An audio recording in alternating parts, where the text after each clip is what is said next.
नमस्कार। संगीत समाधान में मैं मधु शुक्ला आप सभी का हार्दिक स्वागत करती हूँ। दोस्तों, विद्यार्थियों के मध्य एक बहुत बड़ा प्रश्न आता है कि राग कितने हैं। हम केवल विद्यार्थी ही नहीं, अगर देखेंगे तो ये सामान्य जो संगीत से जुड़े या संगीत में शौक रखने वाले लोग हैं, उनके भी प्रश्न होते हैं कि राग कितने हैं, कैसे आप इसकी संख्या बता सकते हैं। तो हम कहेंगे कि राग असंख्य है, उनकी कोई गणना नहीं है। अगर मैथमेटिकल दृष्टि से देखेंगे तो राग असंख्य बन सकते हैं, किंतु आज अगर हम पंडित विष्णु नारायण भातखंडे जी की जो थाट परंपरा है उसको देखकर अगर उत्तर भारतीय संगीत पर बात करें तो उत्तर भारतीय संगीत में लगभग 4484 रागों को हम देख सकते हैं कि ये प्रयोग में आ रहे हैं। अब कैसे निर्माण हो, तो एक थाट से 484 रागों की उत्पत्ति पंडित विष्णु नारायण भातखंडे जी ने करी है और 10 थाट प्रमुख रूप से माने गए हैं। तो उनको अगर हम देखेंगे तो 4484 राग बनते हैं। अब ये कैसे बने एक थाट से, तो हर थाट में आप देख लीजिए, मान लीजिए आप शुद्ध स्वरों का बिलावल थाट उठा लें तो बिलावल थाट में देखेंगे कि जाते वक्त 7 स्वर, आते वक्त 7 स्वर, तो ये प्रयोग हो रहा है। तो इसे कहा गया कि संपूर्ण। जैसा कि हम देखते हैं कि स्वरों की 3 जातियां मानी गई हैं, संपूर्ण, षाडव और औडव। संपूर्ण का अर्थ है सातों स्वर जिसमें प्रयोग हो। षाडव का अर्थ होता है जिसमें 6 स्वर प्रयोग किए जाए, और औडव का अर्थ है जिसमें 5 स्वरों का प्रयोग हो रहा हो। तो संपूर्ण, षाडव और औडव, इनको ही आपस में मिक्स करके, जैसे एक थाट में जाते वक्त 7, लौटते वक्त 7, तो संपूर्ण जाति का हुआ। अगर जाते वक्त 7 और लौटते वक्त 6, तो संपूर्ण षाडव जाति का हुआ। और जाते वक्त 7 और लौटते वक्त 5, तो औडव जाति का हुआ। तो संपूर्ण से 1 राग बनता है, संपूर्ण षाडव से 6 राग और संपूर्ण औडव से 15 रागों की रचना होती है। अब आप कहेंगे कि ये कैसे होता है, तो देखेंगे कि जब सातों स्वर जाते वक्त और लौटते वक्त है संपूर्ण, कोई भी हमारे पास ऑप्शन नहीं है कि हम किसी भी स्वर को निकाल रहे हों, तो एक ही राग निर्मित होगा। फिर संपूर्ण षाडव में जाते वक्त 7 स्वर और लौटते वक्त 6 स्वर। तो कैसे होता है कि अगर हमने पहले में अवरोह में नी को छोड़ा, अगले बार धा को, फिर पा को, फिर मा को, फिर गा को, फिर रे को, तो इस प्रकार 6 ऑप्शंस निकल आते हैं। तो संपूर्ण षाडव से 6 राग बनेंगे। और जब हम औडव के तरफ जाएंगे संपूर्ण, तो जाते वक्त 7 स्वर, लौटते वक्त 5 स्वर। तो अगर हम देखें कि नी धा, फिर अगले में नी पा, फिर नेक्स्ट में नी मा, फिर नी गा, फिर नी रे, इस तरह से छोड़े। फिर धा पा, धा मा, धा गा, धा रे, फिर पा मा, पा गा, पा रे, फिर मा गा, मा रे, फिर गा रे। तो इस प्रकार देखेंगे कि हमने 15 अवरोह निर्मित कर लिए। तो देखेंगे कि अगर हम संपूर्ण जाति से आरोह कर रहे हैं और औडव जाति से 15 ऑप्शंस को प्रयोग करके कर रहे हैं, तो 15 रागों की निर्मिति हुई। अब शाडो को लेते हैं तो शाडो संपूर्ण का अर्थ है कि जाते वक्त 6 स्वर और लौटते वक्त 7 स्वरों का प्रयोग हो, तो शाडो संपूर्ण है।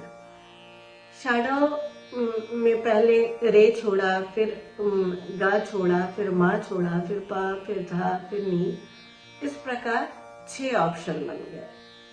तो शाडो संपूर्ण से 6 राग, क्योंकि लौटते वक्त तो पूरे 7 स्वरों का प्रयोग हो रहा है।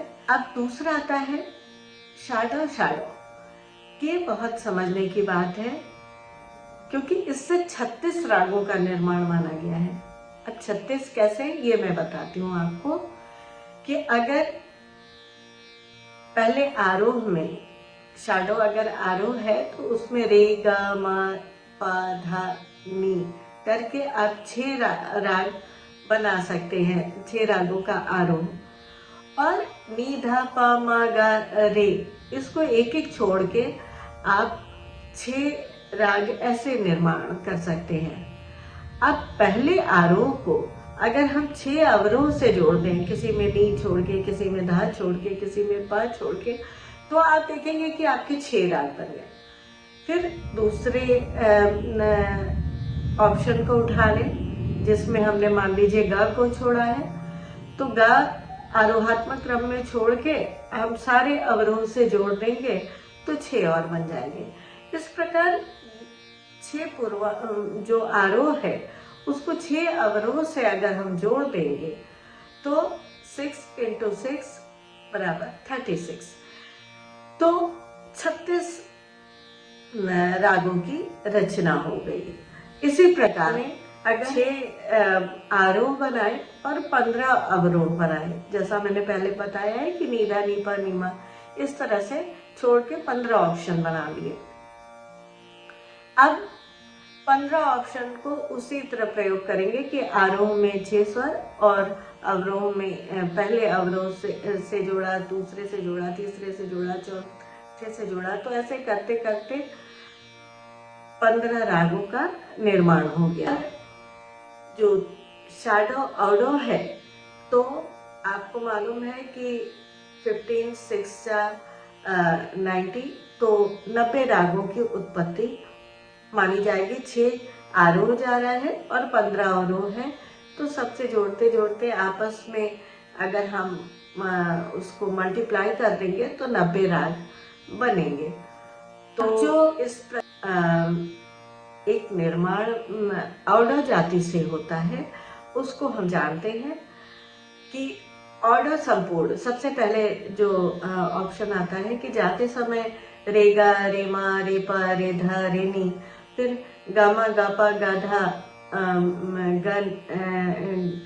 गानी, और फिर मापा, माधा, मानी, फिर पाधा, पानी, फिर धानी, इस तरह से करके 15 आरोह निर्मित हो जाएंगे। तो 15 आरोह को जब हम एक अवरोह जो संपूर्ण जाति का है उससे जोड़ेंगे तो 15 रागों का निर्माण होगा। और औडो शाडो से उतने ही राग बनेंगे जाते समय। आरोह में 5 स्वर और अवरोह में 6 स्वर, तो औडो शाडो जाति। तो उसमें भी आप देखेंगे कि 15 आरोह बने हैं और 6 अवरोह हैं। तो जब हम 15 को 6 से मल्टीप्लाई करेंगे तो 90 आएगा, और तो 90 राग बन गए। अब जो अंतिम आता है वो बड़ा महत्वपूर्ण है। आप देखेंगे कि 15 आरोह बने और 15 अवरोह, और 15 को जब हम मल्टीप्लाई करते हैं तो देखते हैं कि 225 आता है, 225 रागों का निर्माण होता है। तो अब फिर से पूरा अगर हम उसको जोड़ें तो संपूर्ण से 1 राग, संपूर्ण शाडो से 6 और संपूर्ण औडो से 15 राग बने। फिर शाडो संपूर्ण से 6 राग, शाडो से 36 राग, शाडो औडो से 90 राग बने। ऑर्डर संपूर्ण से 15 राग, ऑर्डर शैडो से 90 राग और ऑर्डर ऑर्डर से 225 राग बने। तो जब हम इसको जोड़ेंगे तो देखेंगे कि एक थाट से 484 राग बन गए। अब जब एक थाट से 484 राग बनते हैं तो हम मान लीजिए कि बिलावल से बना, तो हम इसको काफी से सब में क्या करना है, गानी कोमल कर देना है और काफी थाट से 484 राग बन गए। उसके बाद हम देखेंगे अगर हम मारवा थाट तो रे कोमल मातीव्र कर दिया तो बन गए। इसी प्रकार भैरवी में हम रेगाधानी कोमल कर दिए तो हमारे 484 रागों की उत्पत्ति हो गई। तो ये इस प्रकार आप 10 थाटों से देखेंगे कि 4484 राग बन जाएंगे। और ये तो एक गणितीय बात है कि हम मैथमेटिकली दिखा सकते हैं। अब उसमें वादी, संवादी, अनुवादी, विवादी का प्रयोग करते हुए और उसकी जो हर राग की अपनी भाषा है, अपनी बोली है, अपनी चलन है, अपना कहन है, तो वो हम कैसे भिन्न कर सकते हैं।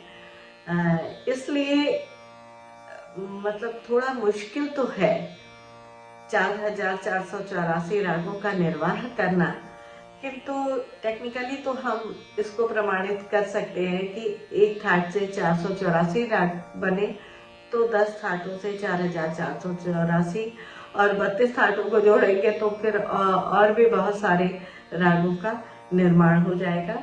इस तरह से अगर हम विद्यार्थी समझेंगे तो बहुत आसानी से हम एक थाट से 484 रागों की उत्पत्ति किस प्रकार कही गई इसको समझ सकते हैं।